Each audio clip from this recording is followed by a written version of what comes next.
Donc, nous allons maintenant parler de chaque pétale, et chaque pétale, on va l'illustrer par une action. Donc le pétale outils et technologies, alors je vous ai mis quelques photos qui sont liées à des choses qui me sont chères des fois.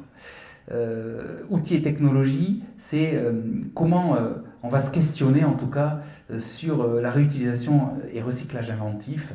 Donc c'est comment on va en permanence recycler les matériaux, détourner les matériaux, réutiliser les matériaux. Vous savez que ça coûte très cher de recycler.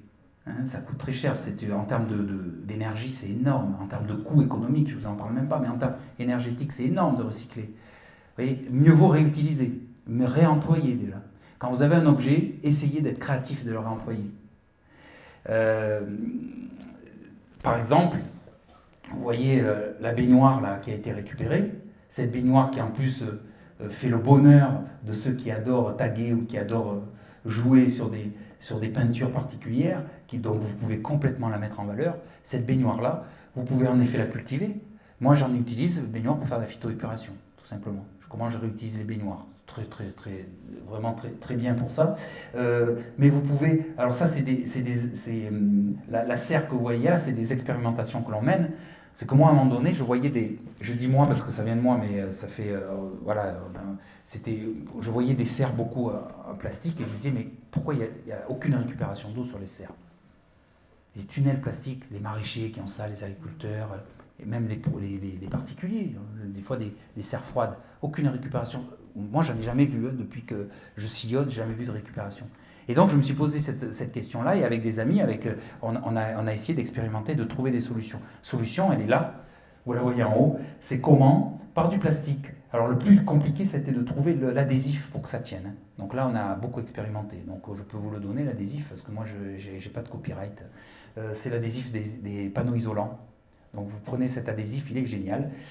Donc vous prenez une bâche plastique, vous mettez sur là où tombe la serre, vous récupérez des conteneurs de poubelles, des anciennes. Donc ça, nous, on est allé voir la déchetterie, le syndicat des ordures ménagères, qui, à un moment donné, ont changé toutes leurs poubelles parce qu'ils ont été obligés de les pucer, parce que c'est la redevance incitative et tout ça, donc ils ont pucé les poubelles. Donc les vieilles poubelles, ils ont récupéré, mais c'est des tas et des tas de poubelles.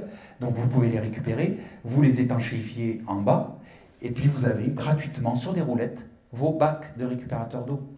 Et donc comme ça on récupère l'eau. L'avantage des serres, c'est que la moindre humidité, même aujourd'hui, avec le brouillard à un moment donné qui tombe, cette humidité-là, vous allez la récupérer aussi. Et vous allez aussi, dès qu'il pleut, parce que là, quand il pleut, ça dégringole bien quand même, et vous allez pouvoir récupérer cette eau, tout simplement. Et donc, on est allé plus loin. On est allé aussi à faire des jardins de pluie. Ça veut dire qu'au bas, là, quand vous mettez votre bâche plastique, vous en achetez un petit peu plus, vous l'enterrez, vous mettez du compost par-dessus, vous avez de l'eau qui reste, et on est arrivé en période de canicule à ne jamais arroser une seule fois en ayant des maïs, donc qui demandent beaucoup d'eau, des maïs, des tournesols et des cassissiers, des choses comme ça qui demandent beaucoup d'eau. On n'a jamais arrosé une seule fois parce que l'eau est retenue, monte par capillarité sur au compost, et les plantes sont toujours irriguées. Et on n'a pas mis une goutte d'eau. Donc vous voyez que si les maraîchers ou les agriculteurs qui ont des grandes serres peuvent aussi avoir des cultures entre les serres. Et bien c'est ça la permaculture. Vous voyez, c'est toujours rentabiliser l'espace et être le plus productif possible pour créer l'abondance et le partager. Le partager, voilà. Nous, on évite de le mettre dans les bennes et on met de l'eau de javel dessus, on évite ça. Ok.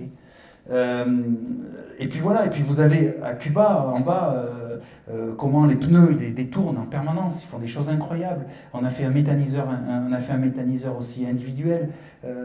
Les outils à main, il faut revenir à des outils à main. C'est tellement simple souvent de pouvoir retravailler ce que nos anciens faisaient avec des outils, revenir sur des outils à main, être créatif, travailler sur la mobilité douce.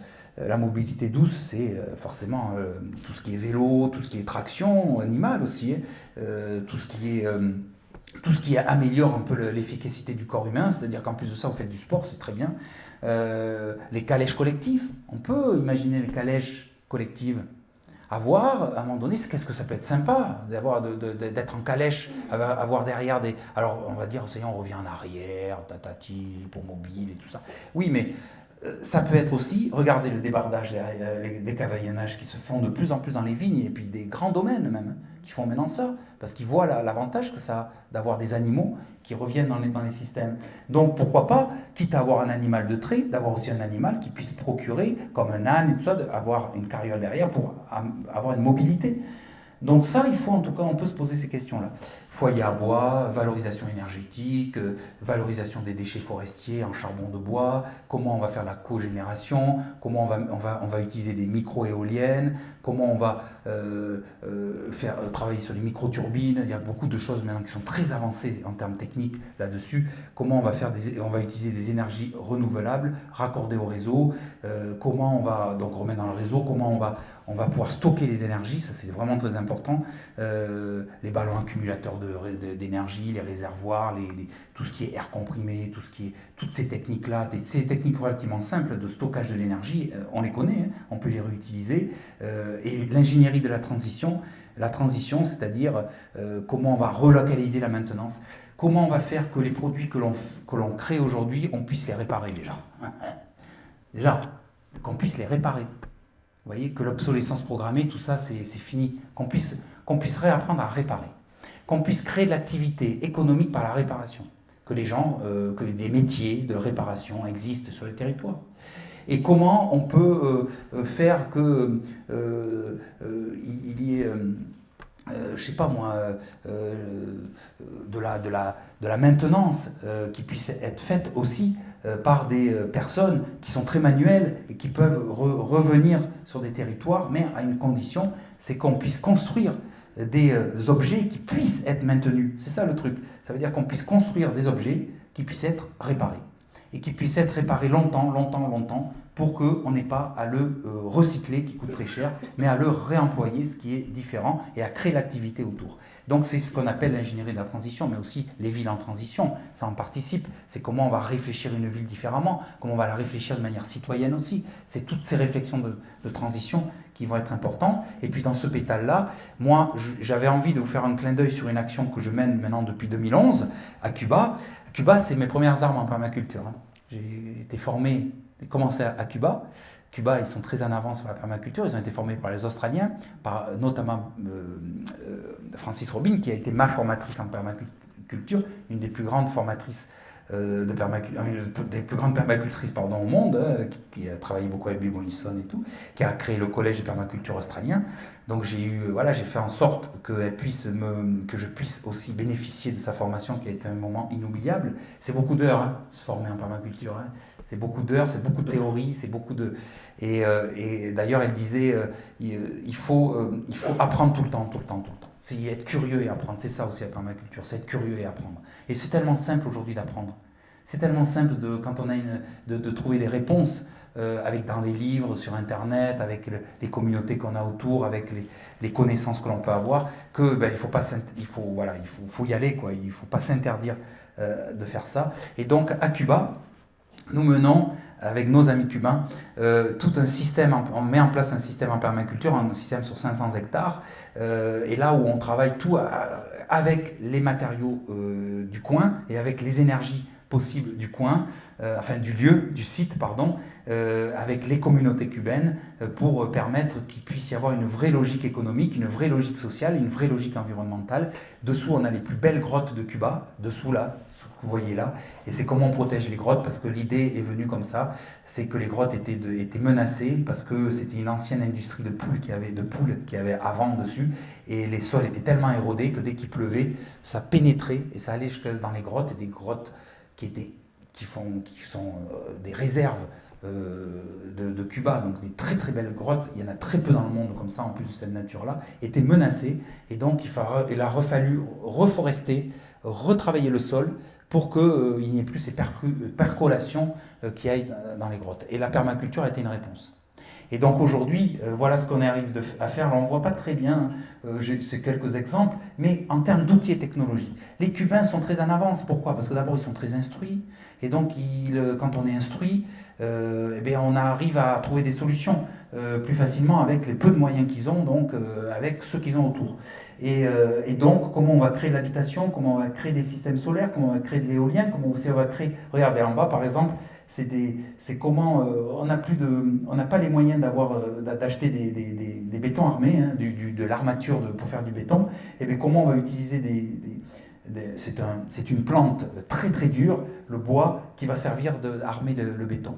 Alors, je peux vous dire qu'il y avait des ingénieurs en BTP qui étaient là et qui ne comprenaient pas que ça puisse fonctionner, hein, forcément. Hein. On reste sur notre spécialité de choses et ça fonctionne. C'est-à-dire qu'on fait du béton, ça crée ce béton armé et pour les bâtiments, enfin les structures qui sont qui doivent être beaucoup plus solides, là en effet on récupère le béton armé des anciens bâtiments. Alors là on récupère, on les remet droit. Alors ça crée du boulot, mais bon, on le fait et on remet droit parce qu'on n'a pas les moyens pour là refaire des toits et pour pouvoir construire sur les toits. C'est vrai qu'avec ça on ne va pas faire des ourdis, mais par contre on peut construire des murs, on peut construire des cloisons comme ça. Du coup, c'est quoi le béton? C'est l'argile qui est sur place. Il y a une argile qu'on utilise comme liant. C'est une chaux qu'on va mettre et il va y avoir un peu de ciment. Ils n'en ont pas beaucoup et il va y avoir un peu de ciment pour constituer. Et ça, avec peu de matériaux, on arrive à faire des bâtiments avec les matériaux du coin et puis aussi avec de la terre. Aussi, on peut faire. Et puis, vous voyez, on est en train de construire les phytoépurations de chaque toilette, de chaque bloc sanitaire. Et voilà, les phytoépurations, comment on les fait avec le matériel que l'on a, c'est les drains. Et bien, les drains, il y a plein de bouteilles plastiques. Et bien, on récupère les bouteilles plastiques et puis on les enveloppe avec de la chambre à air de vélo. On les perce et ça nous fait nos drains, tout simplement. Et qui sont après, on ne voit pas, hein, qui sont recouverts de plantes et tout ça. Et il y a tout un système de phytoépuration qui est fait pour que ça puisse être récupéré et remis dans le jardin. Et puis voilà. Et puis on a forcément des bâtiments. Donc ça, c'est comment on recrée de l'outil, comment on fait avec les moyens du bord et comment ça fonctionne. Parce que c'est beau de dire ça, mais il faut que ça fonctionne, il faut que ça soit valorisant, il faut que ça puisse, que les résultats, par exemple de l'eau de la phytoépuration puissent être utilisables, bonnes. Donc là, il y a des analyses qui sont faites pour que ça puisse répondre vraiment à des exigences sanitaires. Donc on fait pas, c'est pas n'importe quoi aussi qu'il faut faire, c'est être vraiment conscient qu'il faut prendre soin des hommes quand on fait des actions et que ça soit le plus économique possible et le plus transposable possible.